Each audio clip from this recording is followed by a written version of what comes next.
Hello everyone, कैसे हो आप लोग। और आज हम चालू करने वाले हैं अपना full fledge syllabus of your CMA final corporate financial reporting का, जिसमें आज अपन जो चैप्टर चालू करने वाले हैं that is your first chapter of your Ind AS as per your ICMAI module. और मेरा पर्पस भी ये है कि सबसे पहला चैप्टर मैं आपको यही बताऊं जिससे आपको और चीज़ें क्लैरिफाई होगी व्हाट इज योर सब्जेक्ट और कैसे क्या चीज़ें रन करने वाली है। और आज का जो अपना चैप्टर है वो है इंडेक्स 8, जिसका नाम है change accounting policy, change in accounting estimates and errors. तो आज अपन इस पूरे इंडेक्स को समझने वाले हैं। उसके साथ साथ आज मैं तुम्हें ये भी बताने वाला हूँ कि एक बैलेंस शीट दिखाऊंगा। बेसिकली तुम्हें balance sheet of Reliance industries, Reliance industries की बैलेंस शीट दिखा के तुम्हें मैं बताऊंगा कि किस तरीके से ये इंडेक्स अप्लाई भी होता है तुम्हारे रियल लाइफ के अंदर। तो सर अपन धीरे धीरे करके सब कुछ समझते जाएंगे कि सर क्या होती है अकाउंटिंग पॉलिसीज, क्या होते हैं अकाउंटिंग एस्टिमेट्स, क्या होते हैं एरर्स, और इनको किस तरीके से डील किया जाता है अकाउंट्स के अंदर, कैसे डिस्क्लोज किया जाता है, वो सारी चीजें अपन डिटेल में पढ़ेंगे। उससे पहले मैं तुम्हें अपने नोट्स दिखा दूँ। नोट्स दिखाते हुए, ये जो नोट्स है, ठीक है, ये जो नोट्स है वो तुम्हें मैं डिस्क्रिप्शन में प्रोवाइड कर दूंगा, इसकी लिंक, गूगल ड्राइव लिंक, तुम वहां से उसे डाउनलोड कर लेना। तो ये तुम्हारे पूरे नोट्स है जिसमें मैंने पूरा ये चैप्टर को समराइज वे में खत्म है, जिसमें जो मार्किंग भी करी हुई है। मार्किंग्स क्या, मैंने पहले तुम्हें बताया था लास्ट वीडियो के अंदर भी कि मैंने रिकॉर्डिंग्स करी थी, और वो शायद वो उतनी सक्सेसफुल नहीं हुई, इतने अच्छे से रिकॉर्ड नहीं हुए थे, उस वजह से मैं वो रिकॉर्डिंग्स तुम्हें नहीं दे पा रहा हूँ। तो इसमें पूरा तुम्हारा ये चैप्टर कवर्ड है इन डिटेल मैनर। मतलब तुम्हारी आईसीएमआई मॉड्यूल में भी इतना नहीं होगा जितना मैंने इसमें कवर किया है, और तुम्हारे लिए जितना जरूरी है पढ़ना वो सब कवर करते हुए मैंने चला है। ठीक है, होप सो तुमने पहले के जो दो चैप्टर मैंने जो करवाए हैं तुम्हें, चैप्टर नंबर 1 जिसमें इंट्रोडक्शन टू इंडेक्स के बारे में अपन ने पढ़ा था, और चैप्टर नंबर 2 जिसमें अपन ने शेड्यूल 3 के बारे में समझा था, वो तुमने जरूर से कर लिए होंगे।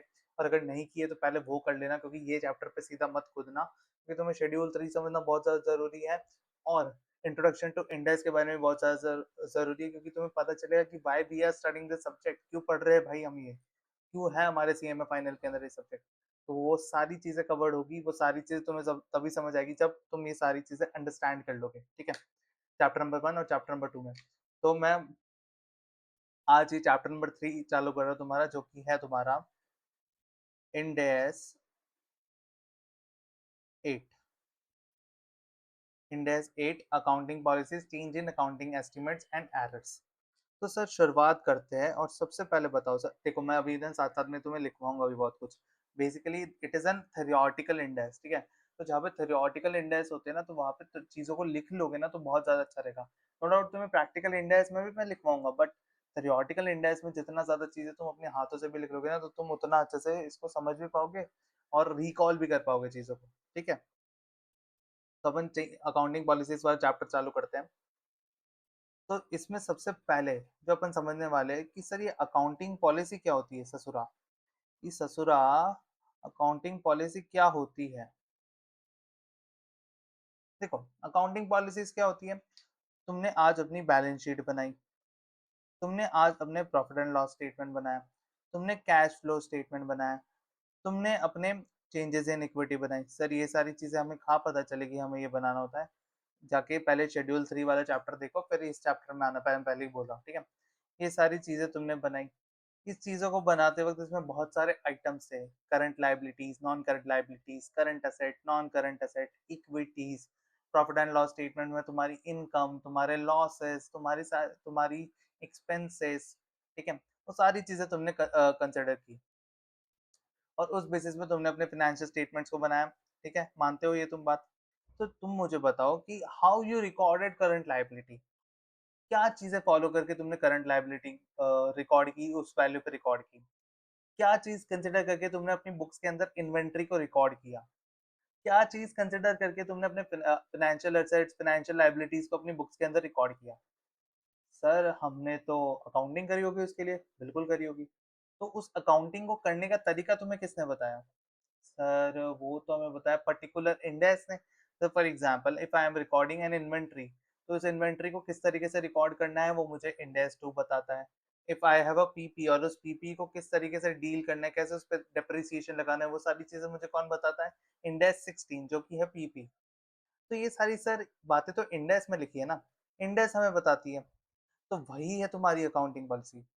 Accounting policies are nothing but the rules, the practices, the conventions, the principles which you used to prepare and present your financial statements. क्या बोला सर आपने कि जो भी तुम रूल्स, जो भी तुम प्रैक्टिस, जो भी तुम प्रिंसिपल्स ये यूज करते हो अपने फाइनेंशियल स्टेटमेंट्स को बनाने के लिए और उसे प्रेजेंट करने के लिए भी। अपन ने स्टार्टिंग फर्स्ट लेक्चर में पढ़ा था, इसलिए मैं बोला पुराने लेक्चर पढ़ना बहुत ज्यादा जरूरी है क्योंकि मैं सारी चीजें उधर से कनेक्ट करता रहूंगा हर बार। कि अपन ने फर्स्ट लेक्चर में बना था why we are studying CFR, we are not only considered as an accountant, we are cost accountant. तो हमें सिर्फ फाइनेंशियल स्टेटमेंट्स बनाने नहीं आने चाहिए, we also know that how to present that financial statement as per Ind AS. तो as per Ind AS आप financial statements को किस तरीके से प्रिपेयर कर रहे हो और प्रेजेंट कर रहे हो, जो भी आप उसके अंदर चीजें लिखी हुई है, जो भी उसमें रूल्स लिखे हुए, जो भी उसमें प्रिंसिपल्स लिखे हुए, उन सबको अगर आप यूज करते हो तो वही है क्या आपकी अकाउंटिंग पॉलिसीज। तो बेसिकली इफ अगर मैं बोलूँ accounting policies are, sorry, the principles, rules, conventions, bases, practices used to prepare and present the financial statement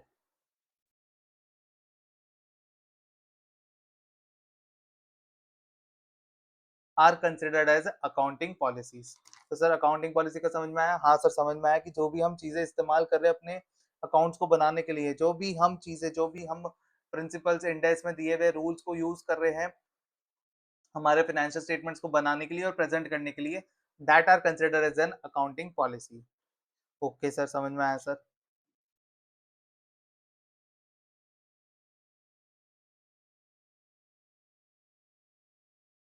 sir कोई एग्जांपल दे दो सर, जैसे एग्जांपल देता हूँ मैं तुम्हें। जैसे मैंने मेरे अकाउंट्स को बनाने के लिए मैं या तो अक्रूवल बेसिस और कैश बेसिस और हाइब्रिड बेसिस कुछ भी फॉलो कर रहा हूँ for preparing my accounts, that is my accounting policy.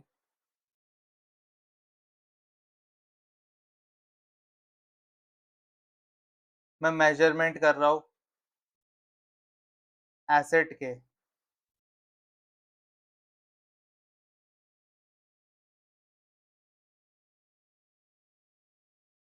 जैसे मेजरमेंट ऑफ एसेट, सपोज करो तुम्हारा कोई एसेट है और तुमने इंटर में सीखा होगा कि अपन एसेट को कॉस्ट मॉडल पे भी रख सकते हैं, रिवैल्यूएशन मॉडल पे भी रख सकते हैं। तो मैं अगर अपने एसेट को कॉस्ट मॉडल पे रखता हूँ और रिवैल्यूएशन मॉडल किसी भी चीज पे रखता हूँ, तो इन दोनों पे से किसी पे भी रखना is my accounting policy. For example measurement of inventory, तुमने अपने इंटरमीडिएट के कॉर्पोरेट अकाउंट्स के अंदर इंडेक्स 2 पढ़ा होगा इन्वेंट्रीज, ठीक है। तो मेजरमेंट ऑफ इन्वेंट्रीज में, मेजरमेंट ऑफ इन्वेंट्रीज में सपोज करो मैं अपनी इन्वेंट्री को मेजर करता हूँ या तो फीफो मेथड पे या फिर वेटेड एवरेज पे। तो इन दोनों में से कोई भी मेथड पे मैं अपनी इन्वेंट्री को मेजर कर रहा हूँ, it is my accounting policy. तो बेसिकली मैं कहना क्या चाहता हूँ, तुम अपनी अकाउंटिंग अक्रूवल कैश हाइब्रिड, या तुम अपने एसेट को कॉस्ट मॉडल पे रखो या रिवैल्यूएशन मॉडल पे रखो, या तुम अपनी इन्वेंट्रीज को फीफो में मेजर करो या वेटेड एवरेज पे मेजर करो, that all are your accounting policies, ठीक है। तो समझ में आया तुम्हें अकाउंटिंग पॉलिसी? हाँ सर, जो हम इतने टाइम से करते आ रही चीजें, that are nothing but my accounting policy, वो चीज करना ही हमारी अकाउंटिंग पॉलिसी है। ओके सर, ओके समझ गए। आगे बढ़ते हैं। अब सर हमें ये तो पता चल गया कि अकाउंटिंग पॉलिसी क्या होती है।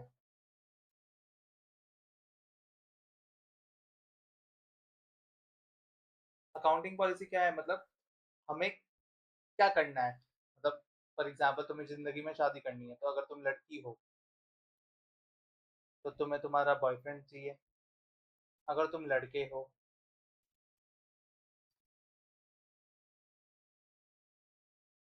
लड़के हो तो तुम्हें तुम्हारी गर्लफ्रेंड चाहिए। हाँ सर, क्या याद दिला रहे हो सर, छोड़ के चली गई सर, बहुत रोया था सर।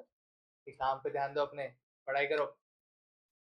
तो तुम्हें ये तो पता चल गया सर हमें लड़की के लिए बॉयफ्रेंड, लड़के के लिए गर्लफ्रेंड। सर हमें ये तो पता चल गया अकाउंटिंग पॉलिसी क्या होती है। सर हमें जिंदगी में चाहिए क्या वो तो हमें पता चल गया, जिंदगी में करना क्या है वो तो पता चल गया। सर अब ये लड़का लड़की कहाँ से ढूंढेंगे सर?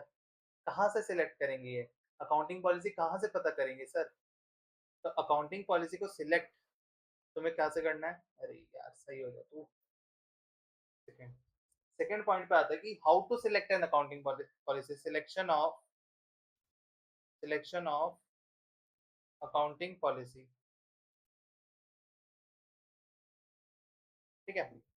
तो अकाउंटिंग पॉलिसी के लिए for example for any transaction, अगर उसके लिए स्पेसिफिक इंडेक्स अवेलेबल है, ठीक है, फॉर एनी ट्रांजैक्शन, बस चेक कि भाई मेट्रो, तुम चेक करो कि तुम्हारा कोई स्पेसिफिक इंडेक्स अवेलेबल है कि नहीं। स्पेसिफिक इंडेक्स अवेलेबल, अगर हाँ तो फॉलो इंडेक्स। तो इंडेक्स जो बोलता है, जिस तरीके से बोलता है उस तरीके से तुम्हें उस पर्टिकुलर ट्रांजेक्शन की अकाउंटिंग करनी है। But if specific index, sir index बोलता क्या है सर? वो इंडेक्स क्या बोलता है वो तो हम पर्टिकुलर इंडेक्स जब पढ़ेंगे तो हमें पता चल जाएगा कि भाई इन्वेंट्रीज के लिए इंडेक्स क्या बोलता है, पीपी के लिए इंडेक्स क्या बोलता है, इंटेंजिबल एसेट के लिए इंडेक्स क्या बोलता है, ठीक है, डेप्रिसिएशन को लेके इंडेक्स क्या बोलता है जो अपन पीपी में पढ़ेंगे। ये सारी चीजों के रिलेटेड अपन को पर्टिकुलर इंडेक्स में पढ़ना है। पर ट्रांजेक्शन क्या है, अगर उसके ऊपर इंडेक्स है, फॉर एग्जांपल डेप्रिसिएशन, तो डेप्रिसिएशन के रिलेटेड क्या स्पेसिफिक इंडेक्स है क्या? हाँ सर है, इंडिया 16 में बता के रखा है डेप्रिसिएशन का क्या करना है, किस तरीके से कैलकुलेट करना है। तो हाँ अगर है तो उसमें जिस तरीके से बोला गया तुम उस तरीके से अप्लाई करो अकाउंटिंग पॉलिसी। बट अगर specific index index not available, not available, ठीक है, अगर स्पेसिफिक इंडेक्स अवेलेबल नहीं है तो तुम क्या करोगे? मैनेजमेंट का जजमेंट लोगे।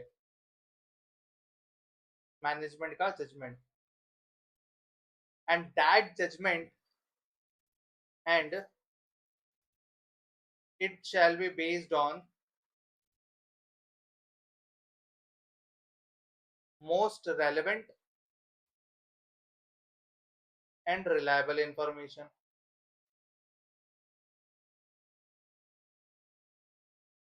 मतलब तुम अपने मैनेजमेंट, जो तुम्हारी कंपनी का मैनेजमेंट है वो डिसाइड करेगा कि उस पर्टिकुलर चीज को किस तरीके से तुम्हें डील करना है इन अकाउंट्स। सर मैनेजमेंट क्या हवा हवा में जजमेंट दे देगा? सर कुछ भी बोल देगा इस तरीके से ट्रीट कर लो तो क्या हम कर लेंगे? नहीं। मैनेजमेंट क्या करेगा? मोस्ट रेलेवेंट और मोस्ट रिलायबल इंफॉर्मेशन जो भी अवेलेबल होगी उस बेसिस पे जजमेंट देगा। और मैनेजमेंट जजमेंट किस तरीके से देगा उसके आगे भी अपन डिस्कशन करेंगे। सर ये रिलायबल इंफॉर्मेशन का मतलब क्या होता है? सर आपने जो रिलायबल रेलेवेंट इंफॉर्मेशन की बात की उसका मतलब क्या होता है? तो यहाँ पे रिलायबल इंफॉर्मेशन का मतलब है कि भाई अगर वो जो इंफॉर्मेशन तुम यूज करोगे वो इनकम्प्लीट इंफॉर्मेशन नहीं होनी चाहिए, कंप्लीट इंफॉर्मेशन होनी चाहिए। उसके बाद में वो इंफॉर्मेशन प्रूडेंट होनी चाहिए। उसके बाद में वो इंफॉर्मेशन न्यूट्रल होनी चाहिए। न्यूट्रल मतलब फ्री फ्रॉम एनी बायसनेस। उसके अलावा वो इंफॉर्मेशन का एक इकोनॉमिकल सब्सटेंस होना चाहिए। इकोनॉमिकल सब्सटेंस मतलब सर, इकोनॉमिकल सब्सटेंस मतलब हो गया उसका कोई बेस होना चाहिए। भाई तुम हवा हवाई बातें नहीं कर रहे, इसका कोई एक रेलेवेंसी होनी चाहिए, उसका कुछ रिलायबिलिटी होनी चाहिए कि उस बेसिस पे तुम उस ट्रांजेक्शन को ट्रीट करोगे। ठीक है, तो रिलायबल इंफॉर्मेशन ये होती है। सर पहले ये बता दो सर, ये इधर आपके नोट्स में लिखा है कि नहीं लिखा है? तो चलो मैं तुम्हें नोट्स में दिखाई देता हूँ। ये रहे नोट्स। सबसे पहले अपन ने क्या पढ़ा था? अकाउंटिंग पॉलिसी की डेफिनेशन पढ़ी। तो अकाउंटिंग पॉलिसी क्या होते हैं? Principles, principles basis convention rules जिसको तुम प्रिपेयर और प्रेजेंट करने में लगाते हो, जैसे कैश बेसिस अप्रूवल, पीफो, किस तरीके से तुम अपने रेवेन्यू को रिकॉग्नाइज कर रहे हो अपनी बुक्स के अंदर, वो भी एक तुम्हारी अकाउंटिंग पॉलिसी है। तुम अपने कैश इक्विवेलेंट्स को किस तरीके से क्लासिफाई कर रहे हो, वो भी तुम्हारी एक अकाउंटिंग पॉलिसी है। तो कैश इक्विवेलेंट पता है ना? अरे गवारो, अरे मेरे बेवकूफो, तुमने इंडेक्स पढ़ा है भाई कॉर्पोरेट अकाउंट्स के अंदर।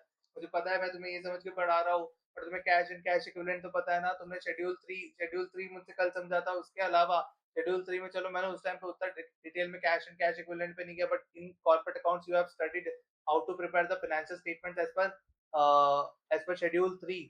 तुमने किया है डिवीजन 2 डिवीजन 1 की बैलेंस शीट बनाई, तो you have studied what is cash equivalent.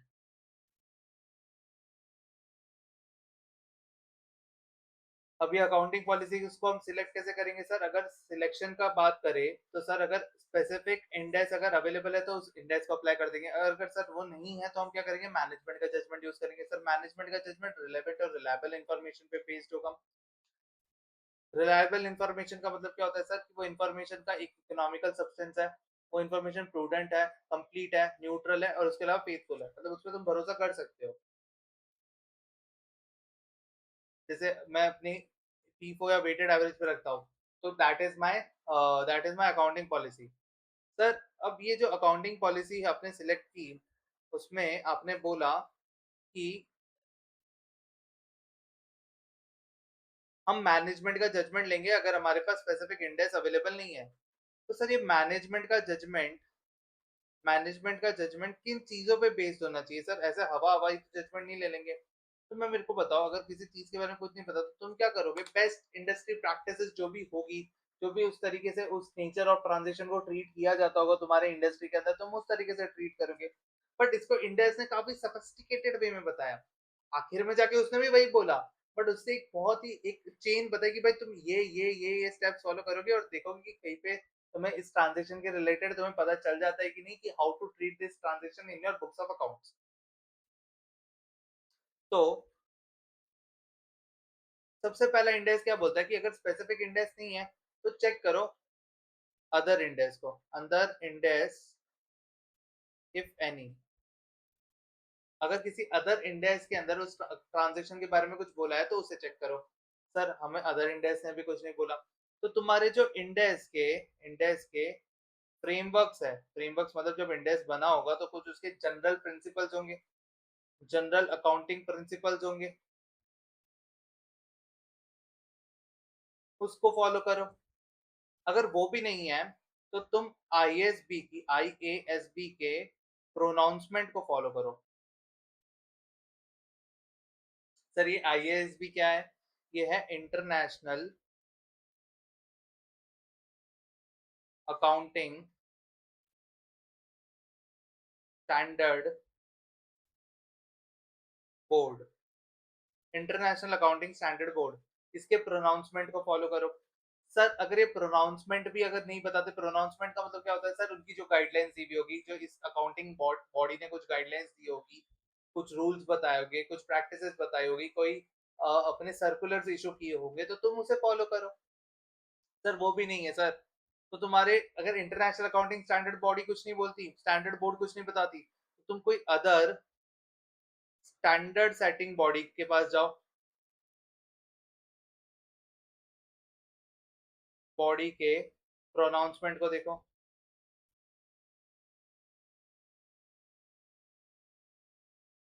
Other standard setting body के प्रोनाउंसमेंट को चेक करो। Sir other standard setting body भी कुछ नहीं बताती, तो तुम्हें क्या करना है? इंडस्ट्री बेस्ट प्रैक्टिसेस के बेसिस पे बेस्ट जजमेंट डिसाइड करना है कि that how are you going to deal this particular transaction और what kind of policy you are going to adopt for this particular transaction. तो सर आपने जो बोला वही तो हुआ। आखिर में जाके इंडस्ट्री के बेस्ट प्रैक्टिसेस, हमारे मार्केट में क्या चल रहा है इस चीज को लेके, उस बेसिस पे हमने अपनी अकाउंटिंग पॉलिसी को क्या किया? डिसाइड किया। But this must give true and fair view, most reliable, most utmost relevant information of your financial statements। तुम हवा हवा पे कुछ भी अडॉप्ट कर सकते नहीं हो। सर तो हमें ये समझ में आ गया कि हमें लड़की चाहिए थी कि लड़का चाहिए थी। उसके बाद में सर हमें इसे ढूंढा कहाँ से? जैसे तुम ढूंढते हो ना, क्या भाई तुम इंच पे गए या तुम किस पे गए, टिंडर पे गए, वैसे ही तुमने इसको किधर से ढूंढा, या तो इंडेक्स से या तो मैनेजमेंट के जजमेंट से। ठीक है, तो सर हमने ढूंढ भी लिया हमें किससे करना है, या तो इससे करे या उससे करे, तो यो तुमने डिसाइड कर लिया। सर जैसे तो हमने डिसाइड किया, अब उसके बाद में सर हमें आगे क्या करना पड़ेगा सर इन अकाउंटिंग पॉलिसी को लेकर? तो तुम्हें इसे अप्लाई करना पड़ेगा, अप्लाई अकाउंटिंग पॉलिसी। सर कैसे अप्लाई करेंगे सर? कंसिस्टेंटली, मतलब अगर सपोज करो तुमने एक लड़की फिक्स किया, एक लड़का फिक्स किया, तो तुम्हें उसके साथ कंसिस्टेंटली अपने रिलेशनशिप को क्या करना है? मेंटेन करना है। मीन्स यू, अगर तुम दो दो दिन में यार वो पसंद आ रही है यार, ये पसंद आ रहा है, ऐसा नहीं कर सकते तुम। If you have chosen any accounting policy, then that accounting policy must be followed consistently. For example, for example, अगर मैंने इन्वेंट्री को मेजर करने के लिए फीफो मेथड चूज किया, तो then I have to follow FIFO method consistently. ऐसा नहीं है आज फीफो किया, कल वेटेड एवरेज, परसों फिर से फीफो, फिर वेटेड एवरेज, फिर फीफो, कभी ये, कभी वो, कभी वो, कभी ये, ऐसा नहीं चलेगा बिल्कुल भी। You have to follow any accounting policy consistently. Means जब भी हम अकाउंटिंग पॉलिसी को अप्लाई करेंगे तो we have to apply consistently until or unless there is change in event, transaction, conditions। अगर तुम्हारा इवेंट ही चेंज हो जाता है, तुम्हारा nature of transaction he change हो जाता है, तब आप क्या कर सकते हो, अपनी अकाउंटिंग पॉलिसी को चेंज कर सकते हो, अदरवाइज नॉट। मतलब सर अगर हमारा कुछ लड़ाई झगड़े बढ़ते जा रहे हैं, अगर हम दोनों एक दूसरे के लिए अब कंपैटिबल नहीं है, तो क्या हम चेंज कर सकते हैं? बिल्कुल तुम चेंज कर सकते हो। तो sir, that means you have to adopt your accounting policy consistently. If there is any change due to change in any transaction, event और conditions अगर आपकी बदल जाती है, तब अपनी अकाउंटिंग पॉलिसी को आप चेंज कर सकते हो। फॉर एग्जाम्पल, अगर मेरी इन्वेंट्री पहले ऐसे थी, वो फीफो मेथड पे मेजर होनी चाहिए थी, but now I realise that मेरी इन्वेंट्रीज मैंने अब चेंज की है।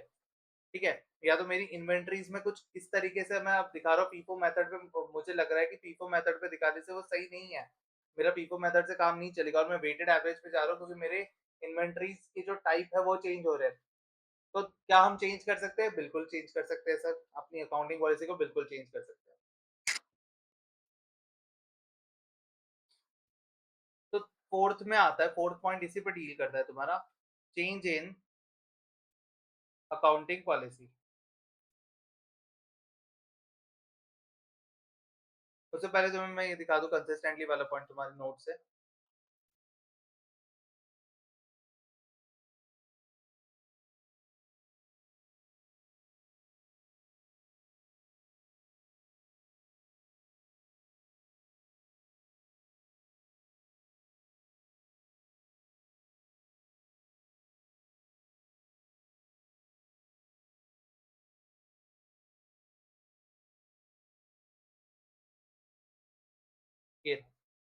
Consistency in accounting policies. आपको क्या करना है, अकाउंटिंग पॉलिसीज को कंसिस्टेंटली अप्लाई करना है फॉर सिमिलर ट्रांजेक्शन इवेंट्स और सिमिलर कंडीशंस पे। बट अगर हमारी ट्रांजेक्शंस क्या हो जाते हैं चेंज, तो क्या हम पॉलिसी चेंज कर सकते हैं? बिल्कुल। तो अपनी अकाउंटिंग पॉलिसीज को क्या कर सकते हो? चेंज कर सकते हो।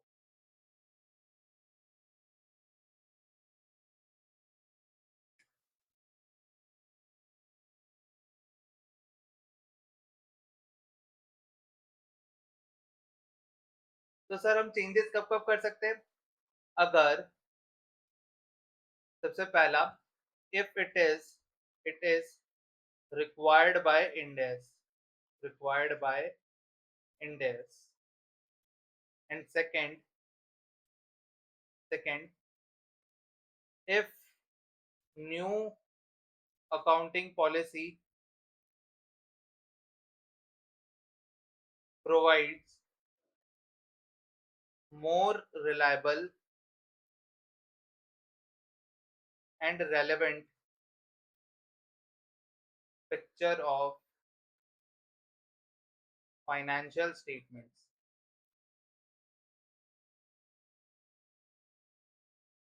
तो तो सर हम अकाउंटिंग पॉलिसी कब कब चेंज कर सकते हैं? अगर तुम्हारा इंडेक्स बोल रहा है कि भाई तुम्हें अब अकाउंटिंग पॉलिसी चेंज करनी पड़ेगी, if index is saying that you have to change your accounting policy, तो आपको चेंज करनी ही पड़ेगी, it is a mandatory change. But अगर तुम्हें ऐसा लगता है कि नहीं भाई, अगर मैं अभी फीफो पे दिखा रहा था तो मेरे अकाउंट्स मेरे को बेटर व्यू नहीं दे रहे थे, शायद मैं फीफो पे जो दिखा रहा था वो गलत दिखा रहा था, then change your accounting policy, weighted average पे चले जाओ। बट अगर आप जब भी चेंज कर रहे हो, then it shall provide a more reliable, more relevant information as comparison to the previous. आप अगर अकाउंटिंग पॉलिसी चेंज करते हो, तो चेंज दो ही तरीके से कर सकते हो। अगर आपका इंडेक्स बोलता है तब, सेकंड, या तो आपको ऐसा लगता है कि मेरे चेंज अकाउंटिंग पॉलिसी के चेंज करने से ये मेरे फाइनेंशियल स्टेटमेंट्स मोर रिलायबल और मोर रेलेवेंट इंफॉर्मेशन दिखाएंगे एज अर्लियर। तो सर ये भी समझ में आ गया हम चेंज कब कर सकते हैं। बट इसमें कुछ कुछ ऐसी बातें हैं जब आप चेंज करोगे तो it is not regarded as a change. Exception, following changes are not considered as change in accounting policy।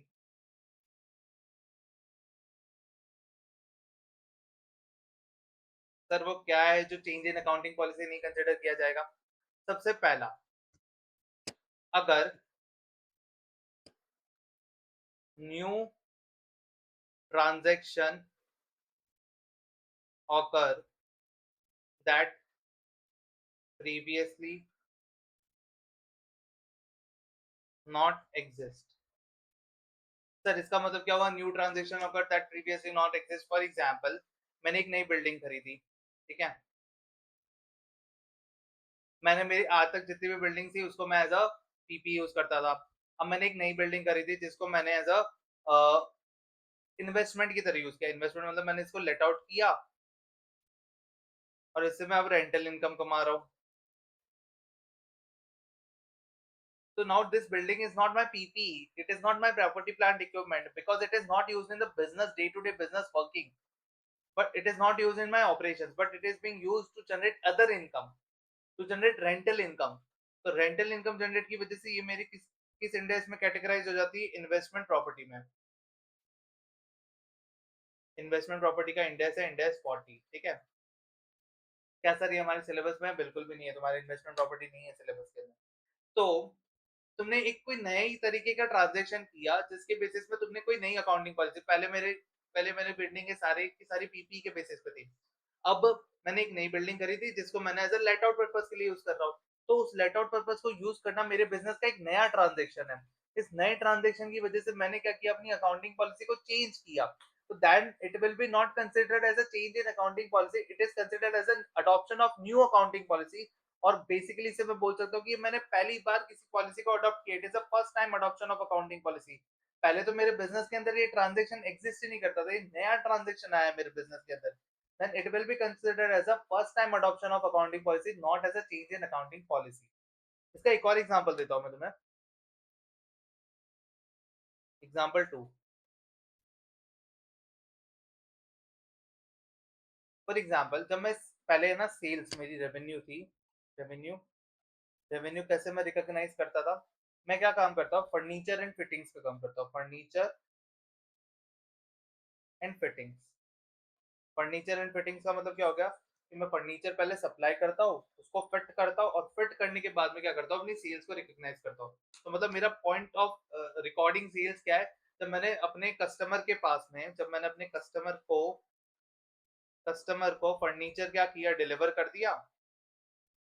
Furniture delivered and fitting is also done. तब मैं अपनी रेवेन्यू को रिकॉग्नाइज करता हूँ।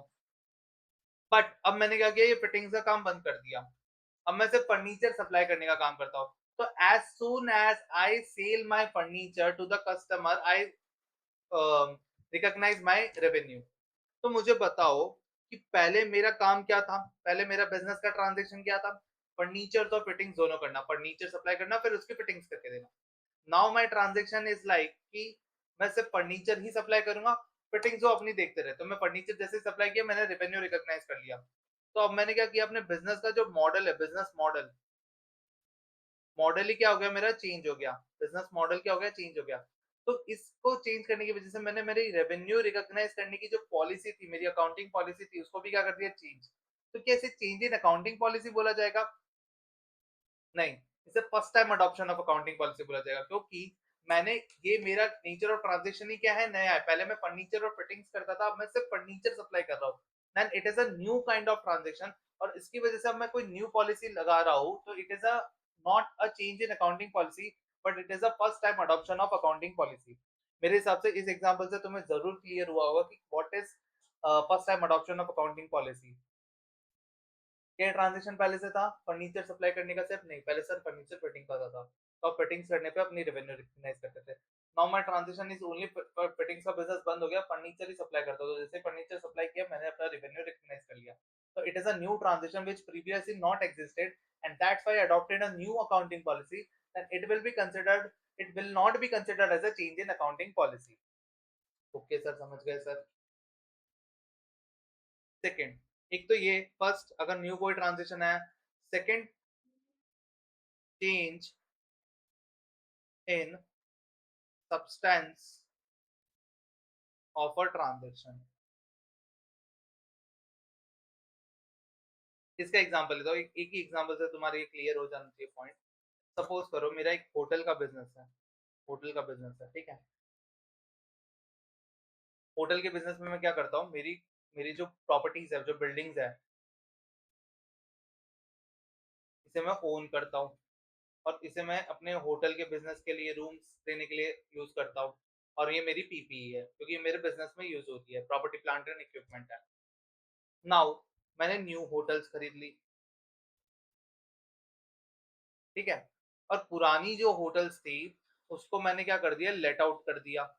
पुरानी जो होटल्स की बिल्डिंग थी वो अब मेरे यूज में नहीं आ रही थी, क्योंकि अब मेरे सारी न्यू होटल्स मैंने बना दी, पुरानी होटल्स को मैंने बंद कर दिया। और उन जो बिल्डिंग्स जो पड़ी हुई थी उसे मैंने किसी और बिजनेस को, किसी और पर्पज के लिए क्या कर दिया, लेट आउट कर दिया। मैंने ओल्ड ओल्ड होटल बिल्डिंग्स को मैंने क्या कर दिया, लेट आउट कर दिया। तो पहले तो ये जो बिल्डिंग्स थी वो किस तरीके से थी, मेरी पीपी। बट अब ये ओल्ड होटल बिल्डिंग्स अब मैं क्या कर चुका हूँ, लेट आउट। जिसकी वजह से मुझे क्या आती है, रेंटल इनकम आती है। ठीक है, इसकी वजह से मेरे को क्या आती है, रेंटल इनकम आती है। और रेंटल इनकम आने की वजह से ये अब मेरी पीपी नहीं रह गई, अब ये मेरी क्या बन जाएगी, इन्वेस्टमेंट प्रॉपर्टी बन जाएगी। ठीक है। तो अब मेरा क्या हो गया, नेचर ही बदल गया ना। पहले इसका काम क्या था, होटल सर्विसेज देना, रूम सर्विसेज देना इस बिल्डिंग का। अब क्या है, मेरे लिए रेंटल इनकम जनरेट करके देना। तो अब दोनों का नेचर सब्सटेंस ही चेंज हो जाने की वजह से अब मुझे क्या हो रहा है कि पहले मैं इसे पीपी की तरह इसके ऊपर डेप्रिसिएशन लेता था, सारी अकाउंटिंग करता था। Now I am changing it as a investment property. अब मैं इन्वेस्टमेंट प्रॉपर्टी मतलब इंड एस 40 के अकॉर्डिंग इसकी अकाउंटिंग करूंगा। पहले मैं इंड एस 16 के अकॉर्डिंग इसकी अकाउंटिंग करता था। Index 16 basically PP, index 40 is basically investment property. तो मैं अब इन्वेस्टमेंट प्रॉपर्टी की तरह करूंगा। क्यों? क्योंकि मेरी ये जो बिल्डिंग्स है इसका सब्सटेंस क्या हो गया, चेंज। पहले इसका नेचर क्या था, तो supply hotel services. Now it's to provide rental income. तो change in substance of any transaction की वजह से अगर मैं अपनी अकाउंटिंग पॉलिसी को चेंज करता हूं, then it will be not considered as a change in accounting policy. तो सर दो चीजें थी जो चेंज इन अकाउंटिंग पॉलिसी नहीं होती। सबसे पहले अगर कोई नया ट्रांजेक्शन आया जो बिजनेस के अंदर पहले एग्जिस्ट नहीं करता था, उसकी वजह से आपने कोई नई पॉलिसी अडॉप्ट की, then it will be considered as a first time adoption of accounting policy and not as a change in accounting policy. Second, अगर मेरा कोई बिजनेस में कोई ट्रांजेक्शन था, उसका सब्सटेंस मैंने क्या कर दिया, चेंज कर दिया। कोई चीज थी मेरे बिजनेस के अंदर, उसका सब्सटेंस अगर मैंने चेंज कर दिया, उस चीज की वजह से अगर मुझे न्यू अकाउंटिंग पॉलिसी अडॉप्ट करनी पड़ती है, then it will be also not considered as a change in accounting policy. Hope so मैंने काफी अच्छे से क्लियर किया है, विद एग्जांपल्स क्लियर किया है सारी बातों को। चलो अपन अपने नोट्स में भी देख लेते हैं सारी चीजें। देखो इंडेक्स किस तरीके से अप्लाई करेंगे, वो मैनेजमेंट का जजमेंट वाला पॉइंट मैंने तुम्हें जो बताया था वो इधर लिखा हुआ है। सिमिलर इंडेक्स कंसेप्ट, आईएसपी वाला पॉइंट। फिर उसके बाद में कंसिस्टेंटली फॉलो करेंगे। कंसिस्टेंसी अप्लाई सेम पॉलिसी, अगर नहीं होता, अगर तुम्हारा ट्रांजेक्शन चेंज होता तो डिफरेंट पॉलिसी अप्लाई करेंगे।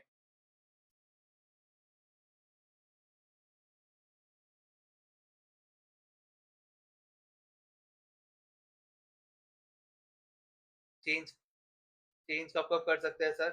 चेंज कब तक कर सकते हैं? चेंज अलाउड है अगर इंडेक्स खुद बोलता है, या तो वो रिलायबल इंफॉर्मेशन अगर आपको प्रोवाइड करेगा चेंज करने से, तो वो कुछ कौन कौन सी चीजें सर चेंज नहीं ट्रीट होगी?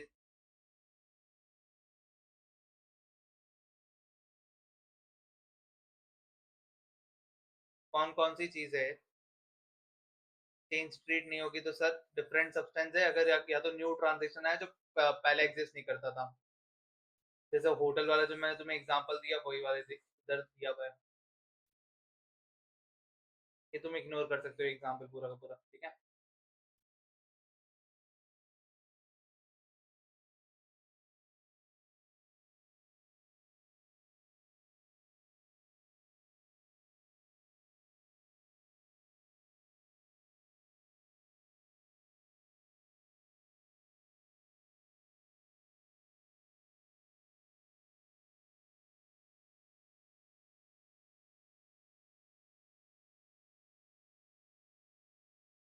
यहाँ तक तुम्हें समझ आया? अब अपन आगे बढ़ते हैं।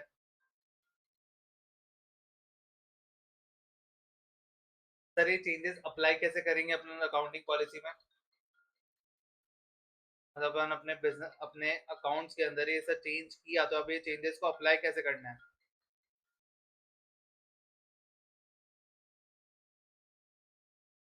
Application of change in accounting policy, ये ध्यान से समझना, ये तुम्हारे क्वेश्चंस का पार्ट बन सकता है, इससे प्रैक्टिकल क्वेश्चंस भी बन सकते हैं। तो प्लीज ध्यान से तो सब समझना है भाई, बट इसको थोड़ा ध्यान से एकदम खुले दिमाग से एकदम मुंह पे पानी वानी मार के आओ, ऐसे लेट लेट के मत पढ़ो भाई, मैं तुम्हें बैठ के पढ़ा रहा हूँ तो तुम भी बैठ के पढ़ो।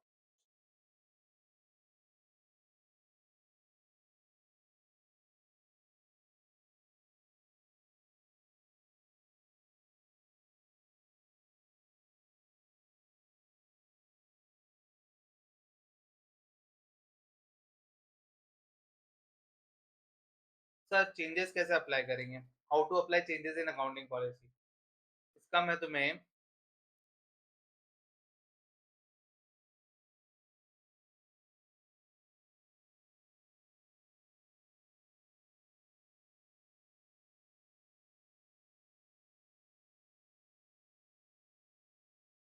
सबसे पहले पूछो खुद से, why you are changing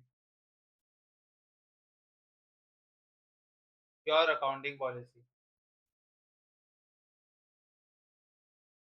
If you are changing your accounting policy just because new Ind AS आ गया,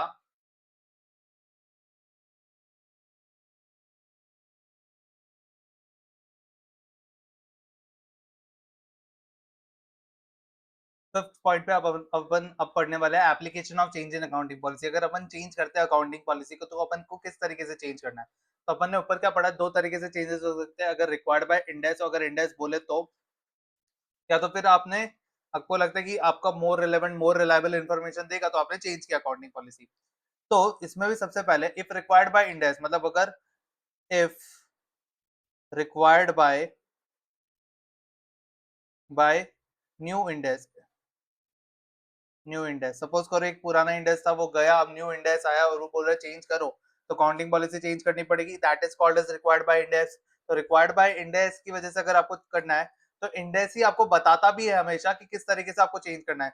जब कोई इंडेक्स चेंज होता है, फॉर एग्जांपल आपका इंडेक्स 16 16 सपोज करो इंडेक्स 26 बनता है, ठीक है, और इसमें कुछ चेंज आता है, तुम्हारे पीपी वाले इंडेक्स में कुछ चेंज आता है और न्यू इंडेक्स आता है, ठीक है, इंडेक्स 16 के ही फॉर्म में वो न्यू लॉन्च होता है या इंडेक्स 26 के फॉर्म में वो न्यू लॉन्च होता है, सपोज करते एक बार, और वो तुम्हें बताता है कि भाई तुम्हें अब अकाउंटिंग पॉलिसी चेंज करनी है, तो वो तुम्हें बताएगा कि किस तरीके से चेंजेस करने हैं।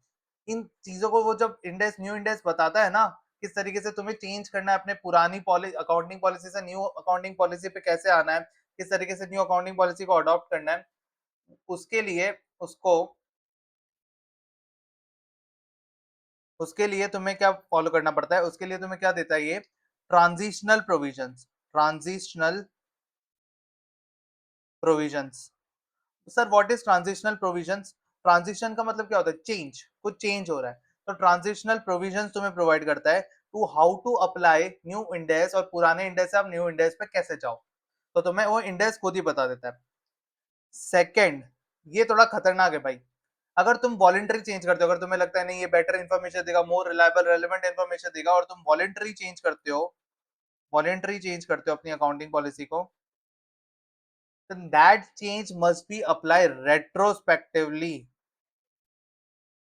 क्या sir retrospectively?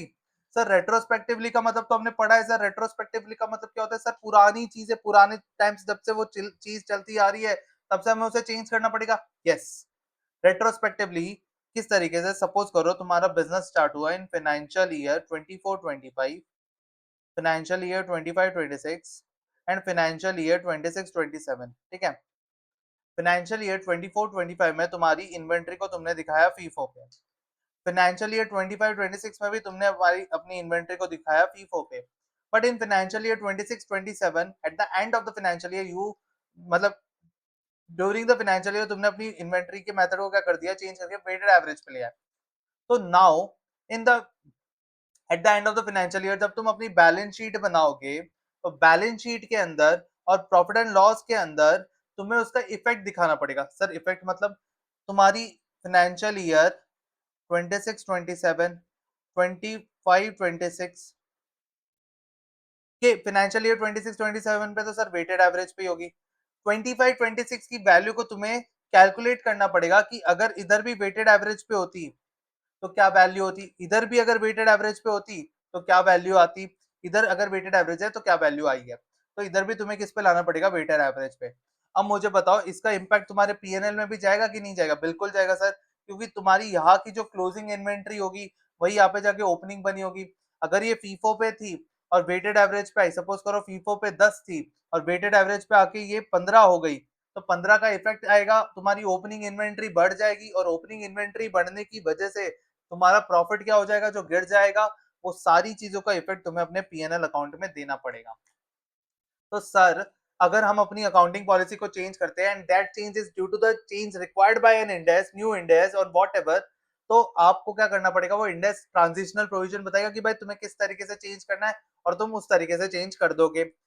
But if change is voluntary, मतलब हम खुद से अपनी अकाउंटिंग पॉलिसी को अगर चेंज कर रहे हैं, then that change must be applied retrospectively, और पुराने सालों का सब कुछ सही करते हुए तुम्हें आज में आके उसको आज तक उनको सही करना पड़ेगा। तो इसके बारे में तुम्हें अपने नोट्स में दिखाता हूँ सबसे पहले। Application of change in accounting policy. दो सिचुएशन है, चेंज अगर न्यू इंडेक्स की वजह से हुआ तो तुम्हें क्या करना पड़ेगा, apply transitional provision given in that index, अगर जो भी इंडेक्स है नया आया उसमें ट्रांजिशनल प्रोविजन जो भी दिए होंगे उसके अकॉर्डिंग तुम्हें चेंज करना है। बट अगर तुम्हारा वॉलेंटरी चेंज था, मतलब तुम्हें ऐसा लगता है नई पॉलिसी अपलोड करने से बेटर रिलेवेंट रिलायबल इंफॉर्मेशन मिलेगी, तो अप्लाई करना पड़ेगा रेट्रोस्पेक्टिवली। सर ये रेट्रोस्पेक्टिवली कैसे करते हैं सर, रेट्रोस्पेक्टिवली करते हैं, रेट्रोस्पेक्टिव एप्लीकेशन ऑफ किस तरीके से होता है, voluntary change in accounting policy का रेट्रोस्पेक्टिवली एडजस्ट करना पड़ेगा तुम्हें opening equity and comparative figures.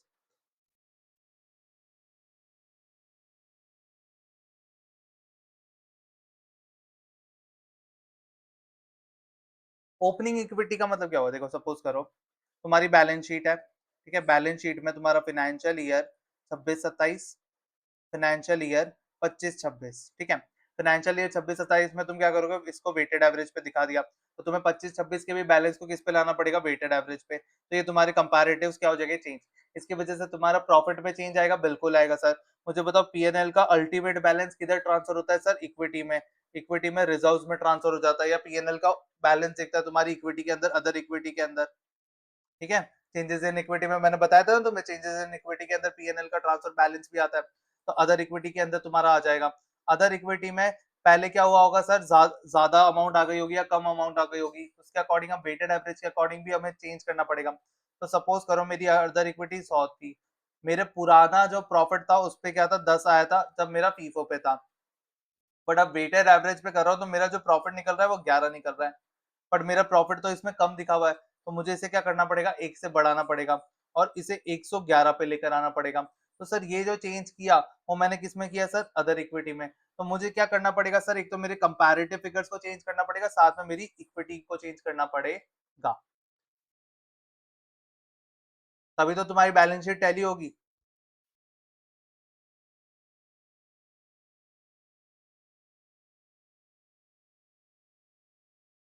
देखो सपोज करो यहाँ पे मैंने एग्जांपल में भी वही दिया, तुमने वेटेड एवरेज से फीफो पे चले गए, मैंने फीफो से वेटेड एवरेज पे लेके गया था, अब इधर वेटेड एवरेज से फीफो, एक ही बात है, कुछ भी लो। तुम्हें सारी इन्वेंटरीज के फिगर्स को फिर से कैलकुलेट करना पड़ेगा, तुम्हारी रिटेन अर्निंग्स को मतलब अदर इक्विटी को तुम्हें चेंज करना पड़ेगा, और तुम्हारे कंपैरेटिव फिगर्स जो होंगे फाइनेंशियल स्टेटमेंट्स के अंदर उन्हें भी क्या करना पड़ेगा, चेंज करना पड़ेगा ड्यू टू रेट्रोस्पेक्टिव इफेक्ट।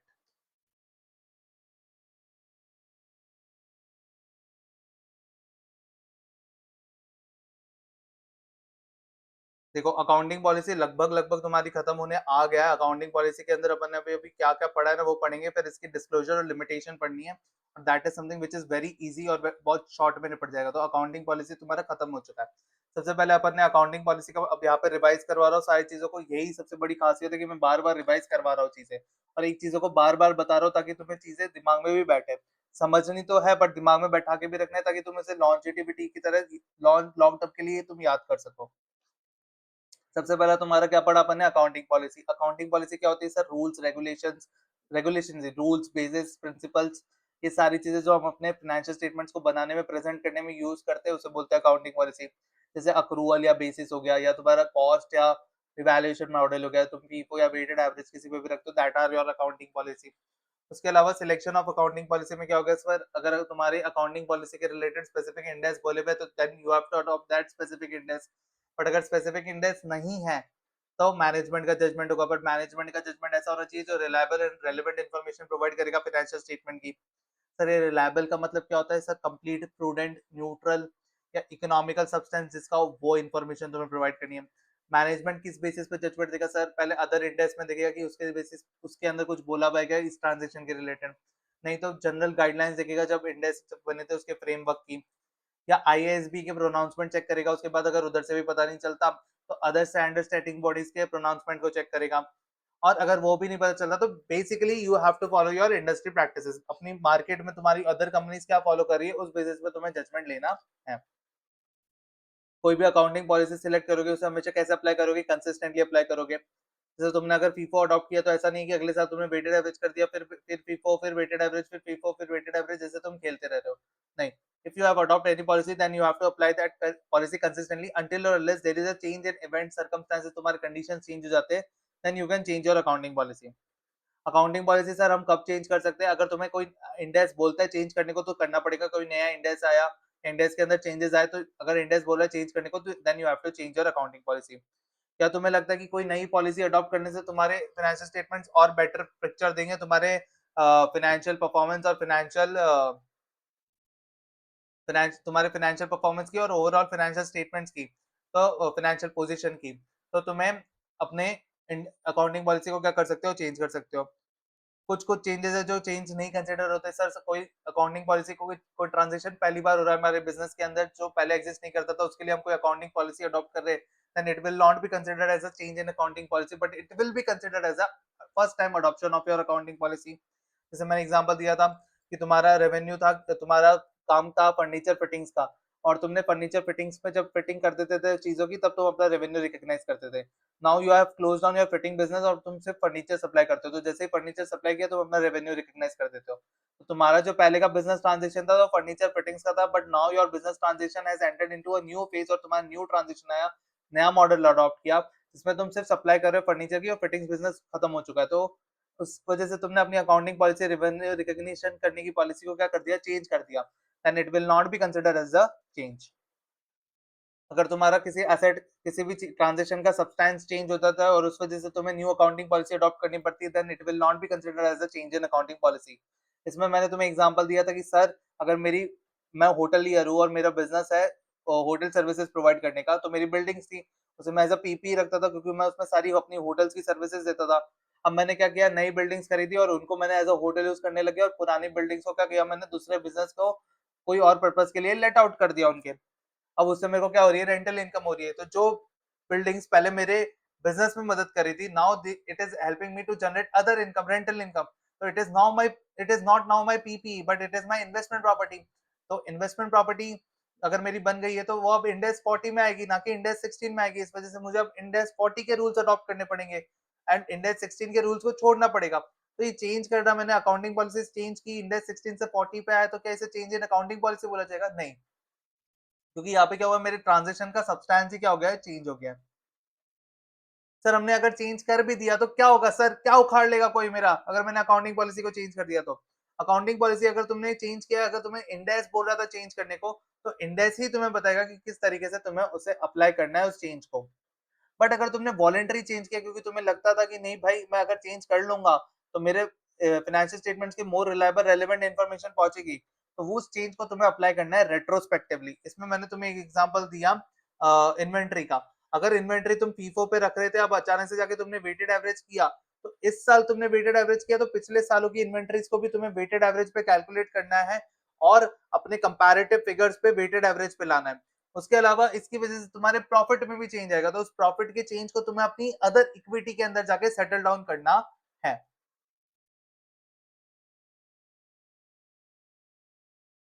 मजा आ गया सर।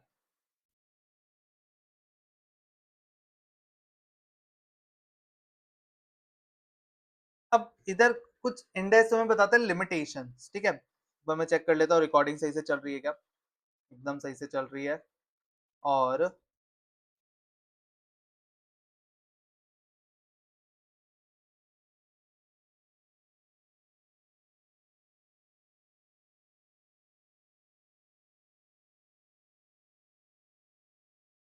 इम्प्रैक्टिकेबिलिटी of retrospective application. कभी कभी क्या होता है किसी चीज का रेट्रोस्पेक्टिव एप्लीकेशन अप्लाई करना पॉसिबल नहीं होता, इम्प्रैक्टिकेबल हो जाता है, मतलब in the sense you can not change, मतलब तुमने जो अगर सपोज करो फीफो पे तुमने अपनी सारी रखी थी, अब तुम वेटेड एवरेज पे रखना चाह रहे हो, तो बट वेटेड एवरेज पे पुरानी इन्वेंटरीज को फिर से कैलकुलेट करना शायद तुम्हारे लिए पॉसिबल ना हो, तुम अच्छे से उसका डेटा अवेलेबल नहीं हो जिससे तुम वेटेड एवरेज पे उसे कैलकुलेट कर सको। फीफो पे तो कर पा रहे थे बट वेटेड एवरेज के लिए तुम्हारे पास प्रॉपर डेटा अवेलेबल नहीं है। तो अब तुम क्या करोगे, तुम्हारे लिए इम्प्रैक्टिकल सिचुएशन हो गई कि तुम इसका रेट्रोस्पेक्टिव एप्लीकेशन नहीं कर सकते। सर क्यों नहीं कर सकते, इम्प्रैक्टिबल इम्प्रैक्टिकेबल क्यों हो गई सर, क्योंकि उसका जो इफेक्ट्स है उसे हम मेजर नहीं कर सकते। अगर हमने मेजर कर भी लिया बट हमें उसमें क्या लेने पड़ेंगे assumption। सपोज करो मैंने फीफो से वेटेड एवरेज लाने के लिए कर भी लिया बट उसमें मुझे क्या लेने पड़ेंगे, बहुत सारे एस्टिमेशन लेने पड़ेंगे, assumption लेने पड़ेंगे, सिग्निफिकेंट एस्टिमेट्स लेने पड़ेंगे, assumptions लेने पड़ेंगे मैनेजमेंट को। तो ये सारी सिचुएशन होती है जब आपका रेट्रोस्पेक्टिव एप्लीकेशन क्या हो जाता है, इम्प्रैक्टिकेबल हो जाता है और you can not apply your accounting policy retrospectively. तो सर उस केस में क्या करेंगे सर, उस केस में क्या करेंगे, सपोज करो इधर मैंने एक एग्जांपल दिया, बहुत बढ़िया सा एग्जांपल दिया तुम्हें कि भाई मेरा जो डेटा था, पुराना डेटा, वो क्या हो गया, डिस्ट्रॉय हो गया due to any virus attack. तो अब मैं नहीं देख सकता भाई मेरे पुरानी इन्वेंटरीज के क्या डेटा थे, किस तरीके से चल रहे थे, मेरे पास वो पूरे डेटा क्या हो गए, मेरे लॉस्ट हो गए। तो it is not possible for me, अगर मैं इसको चलो कुछ ना कुछ तिकड़म लगा के डेटा निकाल भी लेता हूँ तो उसमें मुझे बहुत सारे क्या लेने पड़ेंगे, अजम्पशंस लेने पड़ेंगे, बहुत सारे क्या लेने पड़ेंगे, एस्टिमेट लेने पड़ेंगे, जिसकी वजह से फाइनेंशियल स्टेटमेंट्स का जो ट्रू एंड फेयर व्यू देने वाला पॉइंट है, जो रिलायबल इंफॉर्मेशन वाला पॉइंट है, वो ही खत्म हो जाएगा। तो इस सिचुएशन में इंडेक्स 8 क्या बोलता है कि भाई अगर ऐसी सिचुएशन है और you can not apply your change in accounting policy retrospectively, then you have to adopt your accounting policy prospectively, मतलब आज और आगे से तुम वो पॉलिसी को चेंज करो, वैसे अप्लाई करो, पीछे का चेंज करने की जरूरत नहीं है। तो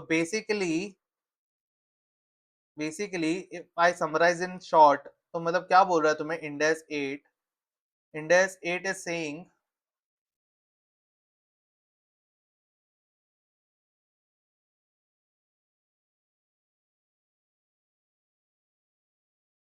point number 6, impracticability to apply change in accounting policy retrospectively। सर क्यों क्यों नहीं लगा पा रहे सर हमें रेट्रोस्पेक्टिवली, क्योंकि significant assumptions are required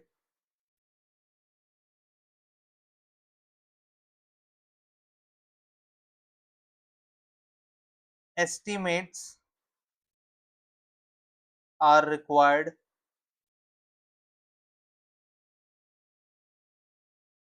difficulty in measuring the effect. That's why we are not applying.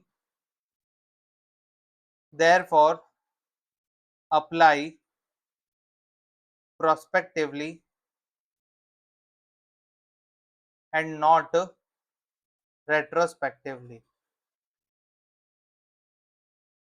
तो इंडेक्स तुम्हें एक लिबर्टी दे रहा है एक तरीके से। अच्छा मुझे बताओ इंडेक्स क्या बोलेगा? तो फिर तो इस चीज़ का सब फायदा तुम्हारे दिमाग में सोच आया होगा, सर हम तो हर बार ये बोलेंगे कि भाई नहीं हम तो अप्लाई नहीं कर सकते, प्रैक्टिकली पॉसिबल ही नहीं है।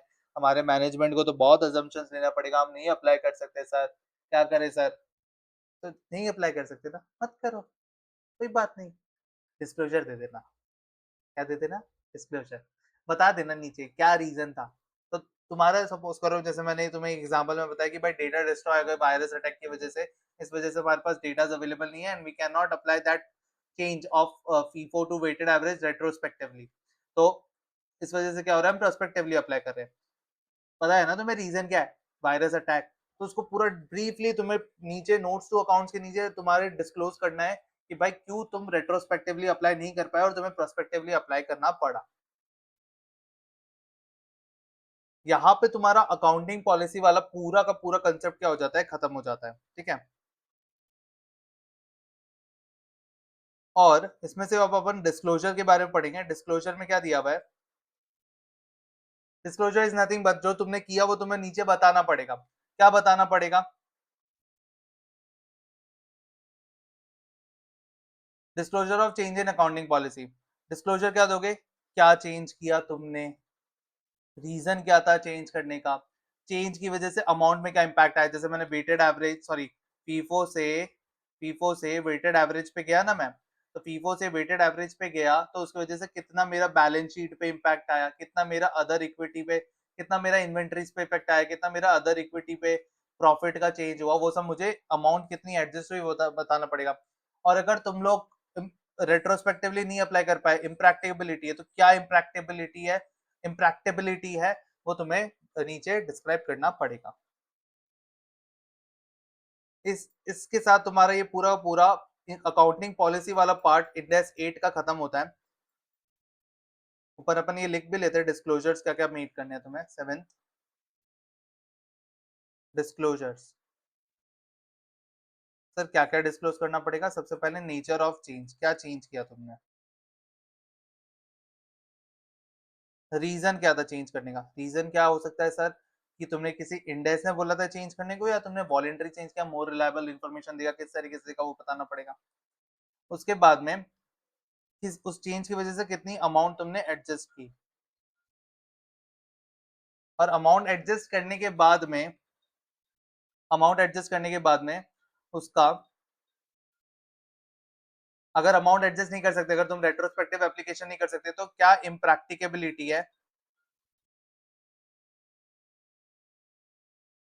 उसको तुम्हें उसकी डिटेल्स देनी पड़ेगी कि भाई क्यों तुम रेट्रोस्पेक्टिवली उसे अप्लाई नहीं कर पा रहे हो।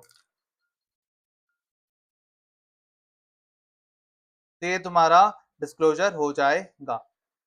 इसी के साथ इसी के साथ तुम्हारा पूरा पूरा जो अकाउंटिंग पॉलिसी वाला पार्ट है वो खत्म होता है। और आज का जो ये लेक्चर वाला ये पार्ट है, मेरे को ज्यादातर लगता है कि मैं एक घंटे 1.5 घंटे की रिकॉर्डिंग रखूं ताकि तुम बोर भी ना हो ज्यादा एक ही लेक्चर को कंटिन्यूसली देख के, और तुम्हें मजा भी आए। ठीक है? तो आज अकाउंटिंग पॉलिसी का पूरा डिस्कशन खत्म होता है। नेक्स्ट वीडियो के अंदर अपन accounting estimates, change in accounting estimates और एरर्स को भी खत्म कर देंगे और पूरा कंसेप्चुअल पार्ट इसका खत्म करके फिर नेक्स्ट लेक्चर में अपन उसके क्वेश्चंस करेंगे। तो मिलते हैं नेक्स्ट वीडियो में, तब तक के लिए बाय बाय। होप सो आपको बहुत मजा आया होगा और बहुत आपने अच्छे से पढ़ा होगा।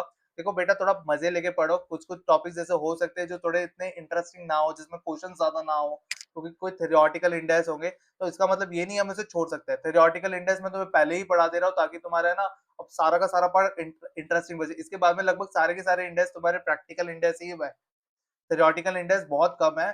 और तुम्हारे